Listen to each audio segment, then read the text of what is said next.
Hello ಕರ್ನಾಟಕದ ಜನತೆ, welcome back to updates Kannada 360 channel. So ನಾನು ಇವತ್ತಿನ ವಿಡಿಯೋದಲ್ಲಿ ತುಂಬ ಜನ ಕಮೆಂಟ್ನ ಕೇಳ್ತಿದ್ದೀರಾ, ನಮ್ಮ ಜಿಲ್ಲೆಗೆ 7ನೇ ಕಂತಿನ ಹಣ, ನಮ್ಮ ಜಿಲ್ಲೆಗೆ 7ನೇ ಕಂತಿನ ಹಣ ಬಂದಿಲ್ಲ ಅಂತ. ಸೊ ನಾನು ಇವತ್ತಿನ ವಿಡಿಯೋದಲ್ಲಿ ಮೊದಲು ಯಾವ ಯಾವ ಜಿಲ್ಲೆಗೆ 7ನೇ ಕಂತಿನ ಹಣ ಬಿಡುಗಡೆ ಆಗಿದೆ ಅಂದ್ಬಿಟ್ಟು ಸರ್ಕಾರದವರೇ ಒಂದು ಲಿಸ್ಟನ್ನು ಬಿಟ್ಟಿದ್ದಾರೆ. ಸೊ ಈ ಲಿಸ್ಟನ್ನು ನಿಮಗೆ ತಿಳಿಸ್ಕೊಡ್ತೀನಿ ಕೊನೆಯಲ್ಲಿ. ಮತ್ತು ವಿಡಿಯೋನಲ್ಲೂ ಸ್ಕಿಪ್ ಮಾಡೋಕ್ಕೆ ಹೋಗಬೇಡಿ. ಮತ್ತು ಪೆಂಡಿಂಗ್ ಹಣ ಪಡ್ಕೊಳಕ್ಕೆ ಏನೇನೆಲ್ಲ ಮಾಡಬೇಕು, ಮತ್ತು ಪೆಂಡಿಂಗ್ ಹಣ ಎಷ್ಟು ರಿಲೀಸ್ ಆಗ್ತಿದೆ ಅಂತಲೂ ಈ ವಿಡಿಯೋದಲ್ಲಿ ಕಂಪ್ಲೀಟಾಗಿ ತಿಳಿಸ್ಕೊಡ್ತೀನಿ. ಸೊ ಬನ್ನಿ, ವಿಡಿಯೋನ ಸ್ಟಾರ್ಟ್ ಮಾಡೋಕ್ಕಿಂತ ಮುಂಚೆ ನೀವೇನಾದರೂ ನಮ್ಮ ಚಾನಲ್ಗೆ ಸಬ್ಸ್ಕ್ರೈಬ್ ಮಾಡ್ಕೊಂಡಿಲ್ಲ ಅಂದರೆ ದಯವಿಟ್ಟು ಚಾನಲ್ಗೆ ಸಬ್ಸ್ಕ್ರೈಬ್ನ ಮಾಡಿಕೊಂಡು ಈ ವಿಡಿಯೋಗೆ 30 ಲೈಕ್ಸ್ನ ಪಡ್ಕೊಳಕ್ಕೆ ಹೆಲ್ಪ್ ಮಾಡಿ ಅಂತ ಕೇಳ್ತಾ ವಿಡಿಯೋಗೆ ಲೈಕ್ ಕೊಟ್ಬಿಟ್ಟು ವಿಡಿಯೋನ ನೋಡಿ. ಸೊ ಇದೀಗ 7ನೇ ಕಂತಿನ ಹಣ ಗೃಹಲಕ್ಷ್ಮಿ ಯೋಜನೆದು ಬಿಡುಗಡೆ ಆಗಿದೆ. ಸೊ ಯಾವ್ಯಾವ ಜಿಲ್ಲೆಗೆ ಮೊದಲು ಬಿಡುಗಡೆ ಆಗಿದೆ ಅನ್ನೋದ್ರ ಬಗ್ಗೆ ಈ ವಿಡಿಯೋದಲ್ಲಿ ನಾನು ತಿಳಿಸ್ತಾ ಇದ್ದೀನಿ. ಸೊ 7ನೇ ಕಂತಿನ ಹಣದ ಜೊತೆಗೆ ಪೆಂಡಿಂಗ್ ಹಣನೂ ರಿಲೀಸ್ ಮಾಡ್ತಾ ಇದ್ದಾರೆ ಸರ್ಕಾರ. ಸೊ ಪೆಂಡಿಂಗ್ ಹಣ ಬಂದು ಡೆಪಾಸಿಟ್ ಆಗಿರೋ ಎಷ್ಟು ಉದಾಹರಣೆಗಳು ಕೂಡ ಇದ್ದಾವೆ. ಸೊ ನಿಮಗೂ ಕೂಡ ಪೆಂಡಿಂಗ್ ಹಣ ಬರಬೇಕು ಅಂದರೆ ನೀವು ಇಷ್ಟು ಲಿಂಕಿಂಗ್ ಪ್ರೊಸೆಸ್ಸು ಮತ್ತು ಅಪ್ಡೇಷನ್ನ ನೀಟಾಗಿ ಮಾಡಿಸ್ಕೊಂಡಿರಬೇಕು.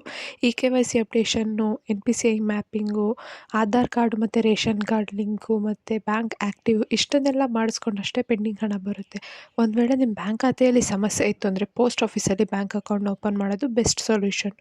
ಸೊ ಮತ್ತು ಯಾವ ಯಾವ ಜಿಲ್ಲೆಗೆ ರಿಲೀಸ್ ಆಗಿದೆ ಅನ್ನೋದು ನೋಡೋದಾದರೆ, ಫಸ್ಟ್ ಬಂದುಬಿಟ್ಟು ಶಿವಮೊಗ್ಗ, ಧಾರವಾಡ, ತುಮಕೂರು, ಚಾಮರಾಜನಗರ, ವಿಜಯಪುರ, ಬೆಳಗಾವಿ, ಬೆಂಗಳೂರು ಗ್ರಾಮಾಂತರ ಮತ್ತು ಬೆಂಗಳೂರು ನಗರ, ರಾಮನಗರ, ಕೊಪ್ಪಳ, ದಕ್ಷಿಣ ಕನ್ನಡ, ತುಮಕೂರು, ಹಾವೇರಿ, ಉತ್ತರ ಕನ್ನಡ, ಕೋಲಾರ, ಗದಗ, ವಿಜಯನಗರ ಮತ್ತು ಬೀದರ್, ರಾಯಚೂರು, ಮೈಸೂರು, ಚಿತ್ರದುರ್ಗ ಮತ್ತು ಹಾಸನ್, ಬಳ್ಳಾರಿ, ಯಾದಗಿರಿ. ಸೊ ಇಷ್ಟು ಜಿಲ್ಲೆಗೆ ಹಣ ಬಿಡುಗಡೆ ಮಾಡಿದ್ದಾರೆ.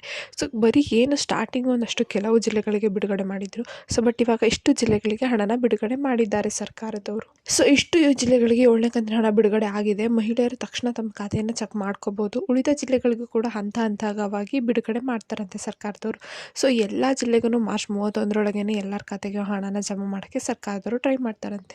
ಸೊ ಯಾವ ರೀತಿ ನೀವು ಸ್ಟೇಟಸ್ನ ಚೆಕ್ ಮಾಡ್ಕೋಬೇಕಂದ್ರೆ, ನೀವು DBT ಕರ್ನಾಟಕ ಅನ್ನೋ ಅಪ್ಲಿಕೇಶನ್ನ ನಿಮ್ಮ ಮೊಬೈಲಲ್ಲಿ ಡೌನ್ಲೋಡ್ ಮಾಡಿಕೊಂಡು ಲಾಗಿನ್ ಆಗಿಬಿಟ್ಟು ನೀವು ನಿಮ್ಮದಲ್ಲಿ ಗೃಹಲಕ್ಷ್ಮಿ ಸ್ಟೇಟಸ್ನ ಚೆಕ್ ಮಾಡೋದೊಂದು ಇದಿರುತ್ತೆ ಆಪ್ಷನ್. ಅಲ್ಲೋಗಿ ಕ್ಲಿಕ್ ಮಾಡಿದ್ರೆ ನೀವು ಗೃಹಲಕ್ಷ್ಮಿ ಯಾವ ಕಂತಿಂದು ಯಾವ ದಿನಾಂಕದಂದು ಬಂದಿದೆ ಅಂತ ತೋರಿಸುತ್ತೆ. ಅಂದರೆ ಯಾವ್ಯಾವ ಕಂತಿನ ಹಣ ಈಗ ಬಂದಿರುತ್ತಲ್ಲ ಈಗ ಆಲ್ರೆಡಿ ಅದನ್ನು ತೋರಿಸುತ್ತೆ. ಸೊ ಈ ರೀತಿ ನೀವು ಸರಳವಾಗಿ ಮೊಬೈಲಲ್ಲೇ ಚೆಕ್ ಮಾಡ್ಕೋಬೋದು ನಿಮ್ಮದು ಗೃಹಲಕ್ಷ್ಮಿ ಯೋಜನೆ ಹಣ ಬಂದಿದೆಯೋ ಬಂದಿಲ್ವೋ ಅಂತ. ಸೊ ಇಷ್ಟು ಹೇಳ್ತಾ ನಾನು ನೆಕ್ಸ್ಟ್ ವೀಡಿಯೋದಲ್ಲಿ ಗೃಹಲಕ್ಷ್ಮಿ ಯೋಜನೆ ಹಣ ನೆಕ್ಸ್ಟ್ ಯಾವ್ಯಾವ ಜಿಲ್ಲೆಗೆ ಬರುತ್ತೆ ಅಂದ್ಬಿಟ್ಟು ಡೀಟೇಲ್ ಆಗಿ ತಿಳಿಸ್ಕೊಡ್ತೀನಿ.